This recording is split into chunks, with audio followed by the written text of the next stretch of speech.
All right, welcome to the Podcast Engineering Show.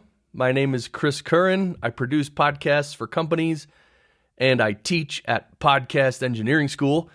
And on this show, we bring you podcast production techniques on a silver platter.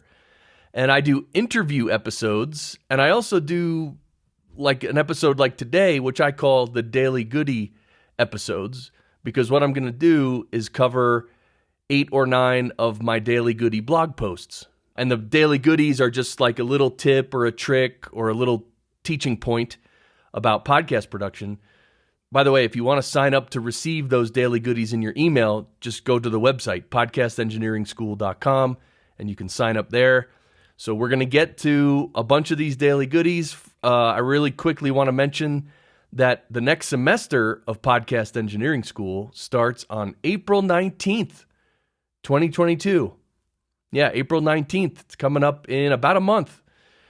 And also, I want to remind you, all the Daily Goody posts that I'm going to talk about in this episode, I have individual links in the show notes to each and every post. So if you hear me talking about something and you want to actually go see the post, the links are in the show notes. And a lot of times in the post, there's links to other things too, like the gear or things like that. So this episode, I'm actually using a new microphone, which SE Electronics sent me. And it's actually a microphone that I think it was like 2 or 3 years ago. They reached out to me and they wanted to almost consult with me about designing a new microphone.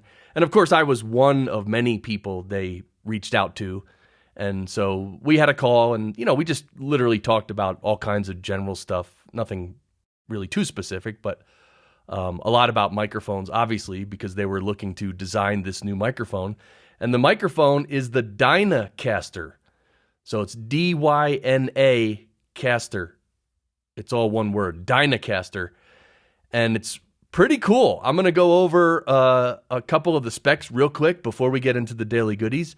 But I do want to mention Podcastage did a great video, a review and a test of this mic. Really thorough, because we know Bandrew always does a great job at Podcastage. So again, in the show notes, I will link to that video. So I'm not going to do extensive testing and, a lot on this episode. I'm just going to use it. But if you want to see Podcastage, the video of the review and the test, the link is in the show notes. So there are a few switches on the back of this mic. I just have them all set to neutral. There's a couple EQ switches where you can boost the low end or remove some low end. I have that set to neutral. Also on the high end, you can boost the high end or you can boost it even more, and I have it just set to flat to neutral. One of the cool things about this mic is it has a built-in gain booster. You might say it like that. Like we've all heard of gain boosters. Like SE Electronics has their own little gain booster. It's an XLR gain booster. It's called the Dynamite, and there's the Fethead, that's another brand, and then there's the Cloud Lifter, that's another brand. These are all gain boosters, which take the microphone output and boost it up because, the output of most dynamic microphones is very low. So the gain booster really helps to give it an initial boost of like 25 or 30 dB before it even goes to the mic preamp. So the cool thing about this Dynacaster is the gain booster is built into the mic itself. Now, you do have to feed it phantom power to get that gain boost, but it really does boost it like around 30 dB, maybe 26 or 28 or 30 dB. So that's pretty cool. That's one, I don't know of any other mic that has the gain booster built into the mic itself. It's built in. There's just a switch on the back. You either turn it on or off. All right, so again, this is the Dynacaster microphone, and I don't even know how it sounds. I didn't even do any testing. Well, I did a very, very quick test, and it sounded pretty good, so that's why I just decided to leave all the EQ buttons flat and not really get into that. Anyway, but I do want to mention, it is a dynamic mic. It's a neodymium magnet, which is kind of interesting, kind of like the RE27. And like I said, well, it's a cardioid pattern, and I'll put the link to all the specs in the show notes, and it's pretty cool. So, all right, well, let's get on to the daily goodies, shall we? We'll start with this one. reduce editing time with better recording habits. Yeah, so, after producing so many episodes of podcasts and having to fix things in post-production, anyone, not just me, but anyone can sit down and write a list of things that you can do, like good habits that you can use when you're recording to avoid having to fix problems in post-production, right? Of course, the old saying, an ounce of prevention is worth a pound of cure. So the same thing with audio. If you record it really well, it makes post-production so much easier. So here are a few to cut down the time it takes you for post-production. You can develop a handful of really good habits, and here's a few of them. The first one, avoid extraneous noises. And that means putting your drink down on the table, tapping your fingers, your phone making sounds for notifications, maybe your dog is in the room barking, like all these extraneous noises, you just avoid them. Don't do them. Don't put your drink down on the table really hard. Put it down nice and gently so it makes zero sound. Get your dog out of the room, obviously. Put your phone on mute. So these are easy things to avoid. Another one is to avoid moving your microphone around too much. A lot of amateurs do this, especially if their mic is on a boom arm or a mic stand. For some reason, amateurs or new people, they just like to grab the mic and move it. They continually move it. I don't know if it's because they watch Joe Rogan or these other shows where people just constantly are moving their mic around. Now, if you have a good boom arm, you can move the mic around and it will not make any noise. But if you have a cheap stand or a cheap boom arm, sometimes when you move the mic around, it will make noise. And there's also other noises like microphone bumps. Like if you bump into the mic, it's like a thud. You'll hear a thud later. Also rumble, for instance, if you're using like a Blue Yeti type microphone and it's sitting on the desk, it picks up all the rumble from your desk, right? So again, just avoid these things. Another thing to avoid, consciously avoid ums and lip smacks. It's hard for me to lip smack. I'm not a good lip smacker. Although occasionally I'll let loose a good one. So anyway, avoiding ums and lip smacks it's just habits. It's just a habit for both of them. So in the beginning, you're going to say a lot. I still say I wouldn't say a lot, but I still say I use ums all the time, but here and there, and it's okay, I don't really mind. I'm not looking to train myself to be like the perfect like BBC broadcaster or NPR, like I'm reading a script kind of a broadcaster. That's not what this show's all about. That's not how I operate on this show. But I used to say a lot more, and I've cut that out. Another thing, prepare a simple outline for each episode so you don't fumble transitions. So transitions are huge. If you fumble a transition or you're like, what should we do next? Hold on, let me see. That's terrible. So if you just keep a simple outline, you can just finish one section and say, okay, now we're going to talk about this. And you just launch right into the next section. Okay, and then another thing is you can train guests a little bit before pressing record. So you can train your guests. You can instruct them not to make any extraneous noises. You can tell them to stay close to their microphone, all that stuff. That also helps a lot too. Because guests are even worse than hosts, meaning they don't know what to do. They don't know what they shouldn't do. So if you give a little training session before you start recording, your guests will love that. That'll help. It doesn't mean they're not going to do anything noisy or doesn't mean they're not going to make mistakes, but at least you sort of planted it in their mind that they need to be quiet and they need to be close to the mic and things like that.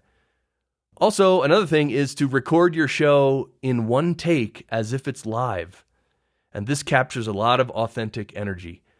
This is what I do. You don't have to do this, but it's just an energy thing, really. So some people record their show in pieces and they construct it, they put it all together later. And it can work out totally fine.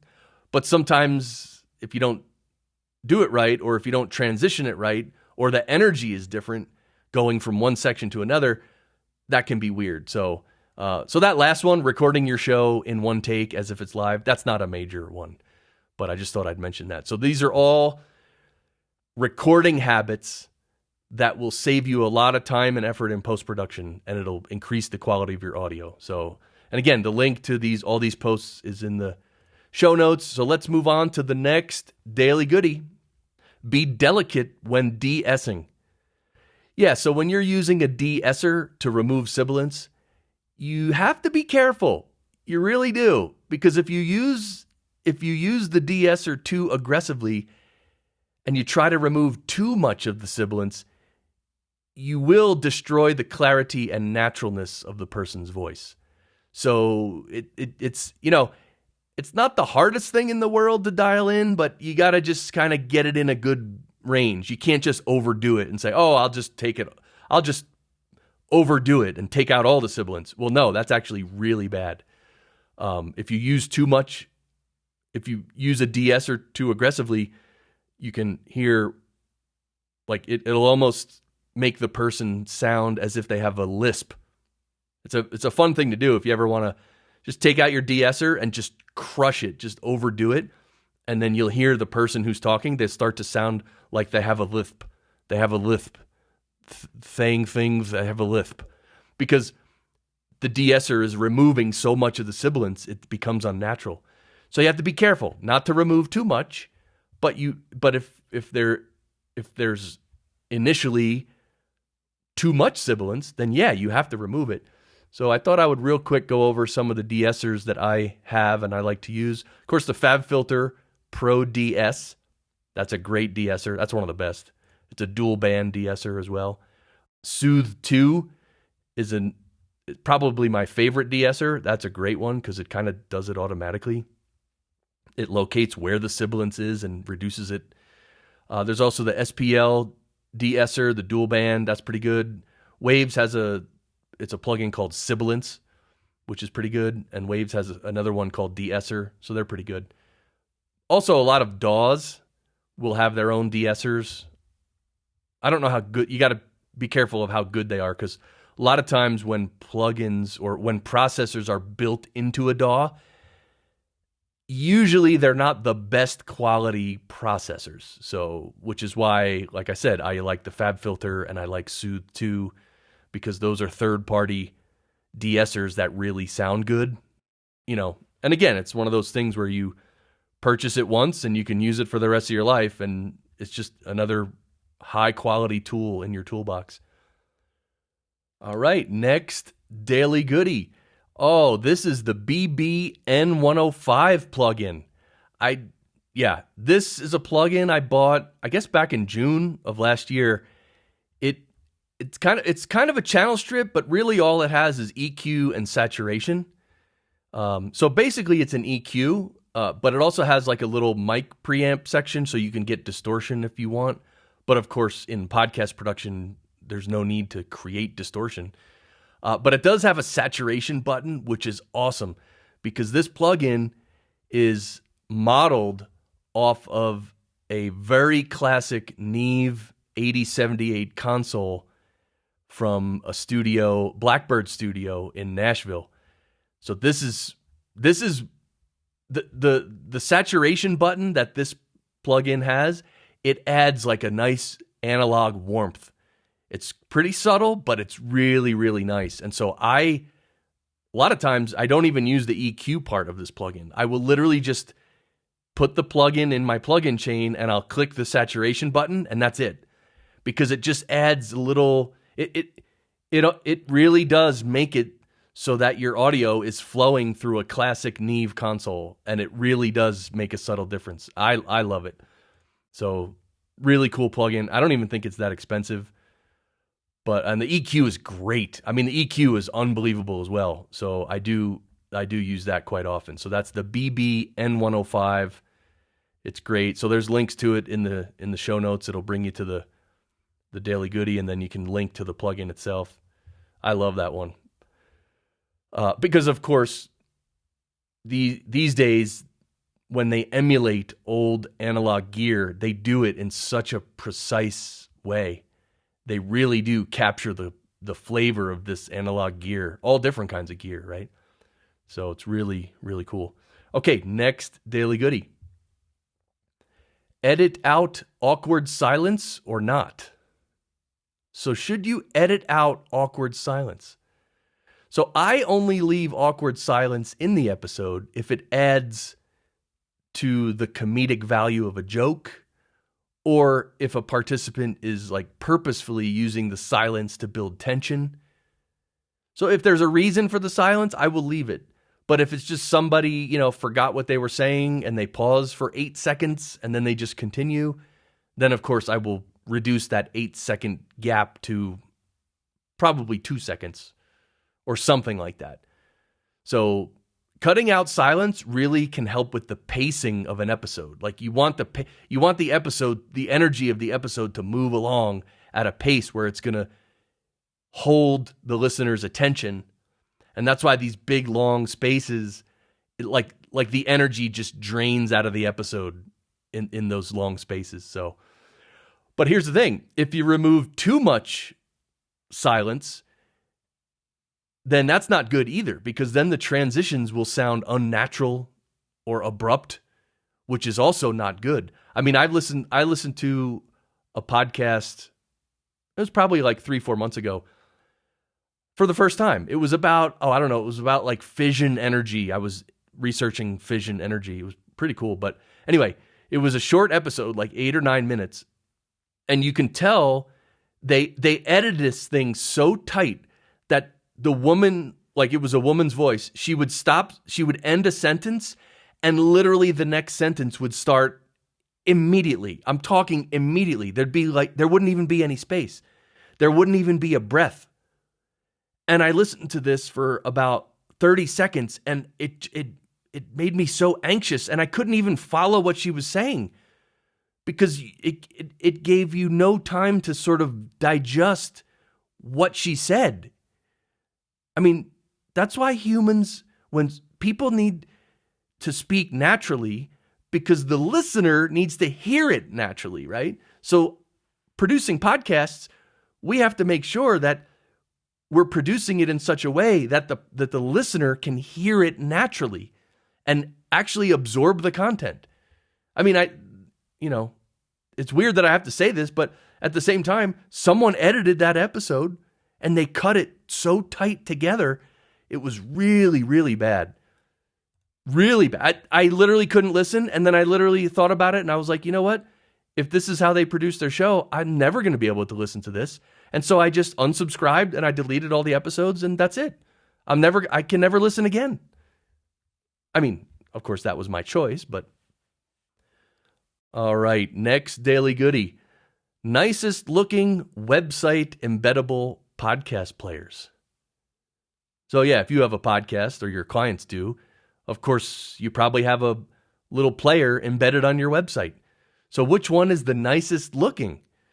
So first of all, I'll tell you in the post here, there's a link to a great article by the incomparable James Cridland of Pod News. And he wrote a post called How to Embed a Podcast Player into Your Website.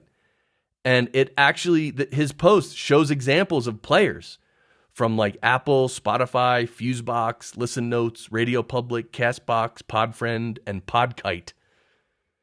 So if you want to see a bunch of different players, go to that post. The link is in the Daily Goodie post. For me personally, I have always just used my Libsyn player. Well, that's not true. So for most of my shows, and for this show that you're listening to, if you go to the web page for this episode, you'll see the Libsyn embedded player. Look, it's not the greatest looking player on the internet, but it works. And this is the most important thing. We know from the research of Daniel J. Lewis and others that most people are not going to press play on the web page for your episodes. That's one way that people can listen to your episode, but most people listen to podcasts through a podcast app. Like I use Podcast Addict for Android, right? However you listen to podcasts, that's where people listen. Very few people will go to a web page and click play. Now, some people will just show up on a web page and, oh, this is an episode about this topic, and they will just click play. So that's why you definitely should have some kind of player on that web page, and so people can press play. But let's just be honest, most people are not listening through the web page. So having a really good looking player is good, but it's not like going to make or break your podcast show, right? So that's why I have just stuck with the Libsyn player, because I use Libsyn as a media host. And of course, you can use their player for free. It's part of what they offer. In the past, I've also used Blueberry's PowerPress plugin, which is really good too. So for my show called The Mystic Show, I believe I'm still using the PowerPress plugin as the player for that on the web pages. So, but anyway, I wanted to know from you guys. Someone in the comments, Brian Ensminger, said, for media host players, I really like the look and functionality of the Captivate player. See, I haven't seen that yet. I'm going to go have to check that out.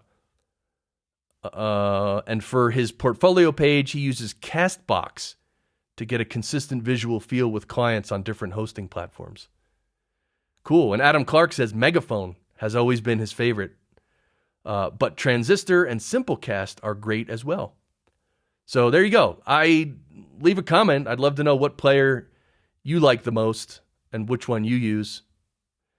Okay, next Daily Goody is a pair of, it's monitors.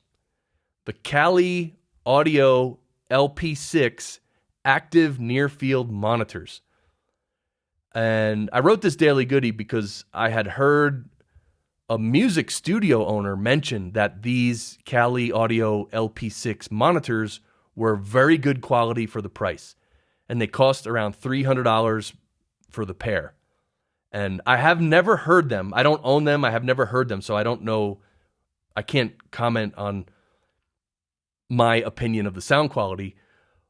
But anyway, I heard that and I thought it was someone reputable who said that. So that's why I kind of put it in here. And the other reason I put this in here is because there's only one other pair of speakers that I found that were around $300 for the pair that sounded really good, were the JBL 305P Mark IIs. And again, there's a link below. You can go to this post and you can click these links to go see the monitors yourself. So basically those are two different brands of monitors that you can get for about $300 for the pair that actually sound really good. I know the JBLs are really good. When I was looking for monitors, a lot of audio engineers were saying how those JBL 305Ps Mark IIs were really good for the money. For $300, they were amazing. And I figure, for podcast production, actually, most podcast producers and podcast engineers do not even have monitors. They just use headphones, right? They don't actually have monitor speakers in front of them, right? And the reason is because once you get monitor speakers, then now you have to think about where you're going to set them up in the room. You got to think about the room they're in. That's the number one thing. And if it's not a treated room, then the speakers are not going to sound perfect. And then you got to get things like SonarWorks if you want to EQ your speakers for the room. And then what I'm saying is, to have actual monitor speakers, it requires you to do a bunch of other work to make sure that those speakers sound good enough so that you can produce audio in that room that actually sounds good, right? And so that's why most podcast producers and engineers do not even get monitor speakers. They just use headphones because it's a lot cheaper and it's a lot easier. But for me, as more of an old school engineer, I like listening through speakers. And the speakers I got were even different from those two brands that I just told you about. So, all right. Well, the next Daily Goody is the Mjuc Compressor plugin from Klanghelm. I saw a music guy demo this plugin, the Mjuc Compressor, and it's a compressor. Has 3 different flavors. You could see a picture of it on the Daily Goody post. When I bought it, it was I think it cost $28, so it's not even that expensive, but it sounded really nice. Even one of my previous guests, Chris Williams, uses this plugin as well. So I kind of like it. It's a nice compressor. It sounds really good. And of course, that's what matters. So if you're looking for a compressor plugin, which of course, I don't know. I've never counted how many compressors I have. It's probably, I don't even know, 20, 25, 30, something like that. But I know for podcast production, most people, they just have a few, which is great. So if you have like 2 or 3 or 4, I would say having 3 or 4 good compressors you don't really need more than that.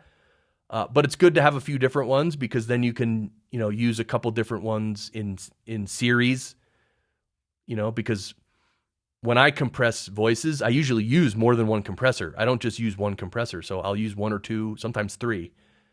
And of course, if I'm using 2 or 3 compressors, I will compress with each one gently, right? So that you're just getting the effect without overdoing it, right? All right, well, that's the MJUC. I like that one. It's a nice little compressor. So I wrote a daily goodie about it. Okay, next daily goodie. Adjusting a compressor's release time and what effect that has on the sound. Okay, so this is one of the things I talk about a lot not a lot, but I go into deeper in the podcast engineering school, the full program. Because with compressors, the attack time and release time affect the sound quite a bit. So for this one, I'm talking about the release time. And in general, the faster the release time of a compressor, the more upfront or in your face the audio will sound. So that's if it's the faster the release time, the more upfront it'll sound. And the slower the release time, the more pushed back or not so in your face the audio will sound. And you have to hear, you have to sort of mess around with a compressor yourself to hear the difference. And don't forget, it also, obviously, it depends completely on the person's voice that you're compressing. So for instance, if a person has a really good microphone, like right now I'm talking into this Dynacaster, my mouth is probably, I'm going to say 6 inches from the mic. Okay, so I'm using a good mic and I'm close to it. Great. So that's going to make me sound closer because I'm closer to the mic. Like if I even get a little closer, that's a little closer. And if I talk a little bit further away, that's further away. Okay, but now I'm back to my 6 inches and this is how I sound. So here's the thing. If someone has a good mic and they're close to the mic, then they will sound close. But if someone, let's say you have a guest who is further away from their mic, maybe they're like 18 inches from their microphone, they're going to sound further away. So one of the cool things you can do in post-production with compressors is use the release time to bring, if I'm the one who's close to the mic, maybe you can use a slower release time to push me back a little. And then the person who's further away from their mic, maybe you can use a really fast release time to perceptually bring them closer. So you can sort of match different participants in episodes with release times, depending on how far away they sound or how much in your face they sound. So pretty cool, pretty handy too. And, and there's a million caveats to that and all this, but I'm just giving you one little tidbit here. All right, next. Oh, this was Martin Gonzalez. This was a great episode 221 of this show. Martin Gonzalez, audio engineer at Pushkin Industries. If you haven't heard that one was really good. And that's actually where we're going to leave this episode. That was the last thing I wanted to mention. So, all right, well, look, I appreciate you. I appreciate you listening. As always, if you have any questions about the audio engineering aspects of your podcast production, feel free to contact me through the website, podcastengineeringschool.com. I also want to remind you of the smaller course that I have. It's called Getting New Clients at Higher Rates. And that's all about that. That's actually an on-demand course. that is about, I think it's about 3 hours worth of videos, but really, like, if you're really looking to get more production clients and you want to charge higher rates, that's literally why I created that course, because that's how I've been running my production company for years and years now. Using the formula of charge a lot of money and only have a handful of clients and make a good living, versus charging very little and then you have to get 75 clients and then you have to go crazy and pull all your hair out. So I like the charge more, have fewer clients, take care of them really well, and make a great living. That's what I preferred, and that's what I've been doing. It works. It's great. You can do it too. If you know how to produce audio well, you can do it. You can absolutely do it now more than ever. So that's a short course called Getting New Clients at Higher Rates. Check it out on the website. That's it. Well, thanks for listening, everybody. We'll be back soon. I haven't actually done an interview in a long time, but I want to. I've been putting out fewer episodes of this show, as you know, if you've been following me for the last 6 months. But it is what it is. And anyway, if you have any suggestions or anything, let me know. But that's it. That's it. We're done. I'm out. Okay, bye.